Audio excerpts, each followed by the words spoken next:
famille politique et la mienne, vous avez infiniment raison. Je crois qu'aujourd'hui, il faut regarder plutôt l'avenir et le monde tel qu'il est en train de nous arriver, et que le devoir politique, c'est sans doute de sortir du cadre de ce qu'on a entendu ce soir, puis vous allez voir, on va être ferme, puis on ne laissera pas faire, c'est de faire de la pédagogie. Et je vous remercie ce soir de consacrer une émission sur ce sujet, parce qu'il faut aussi expliquer ce monde qui arrive et qui concerne toutes les professions. Et puis pour les politiques, c'est de réfléchir et de travailler sur les nouveaux modèles.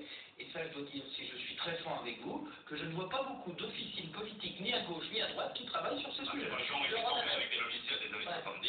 Juste pour information, parce que j'ai regardé juste avant de venir sur ce plateau, depuis 3 ans, il y a une trentaine de professions qui sont descendues dans la rue, des professions réglementées et non, des professions publiques et privées, des professions où on gagne très bien sa vie et d'autres pas du tout. Les taxis, de ce point de vue-là, ne sont pas des privilégiés, ce ne sont pas des gens qui gagnent beaucoup d'argent, mais moi j'ai à l'esprit des pilotes d'Air France, j'ai à l'esprit des notaires, des pharmaciens, des contrôleurs aériens.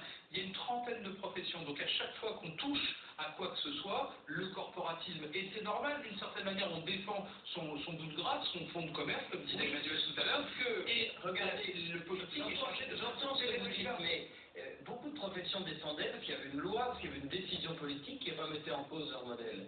Aujourd'hui, la question qui se pose, c'est ça qui est intéressant, c'est parce qu'au fond, ça va obliger tout le monde, c'est que ça vient plus du politique, ça vient de la technique et ça vient de l'entreprise elle-même, et que le système est en train si j'ose dire, de s'auto-réorganiser. Le politique, il suit cette affaire-là. C'est pas le politique qui a des problèmes devant ça. Alors il devrait être devant. Si vous le voulez bien, messieurs, un petit rappel pour les téléspectateurs qui nous rejoignent dans News et compagnie, les 21h45 dans quelques secondes.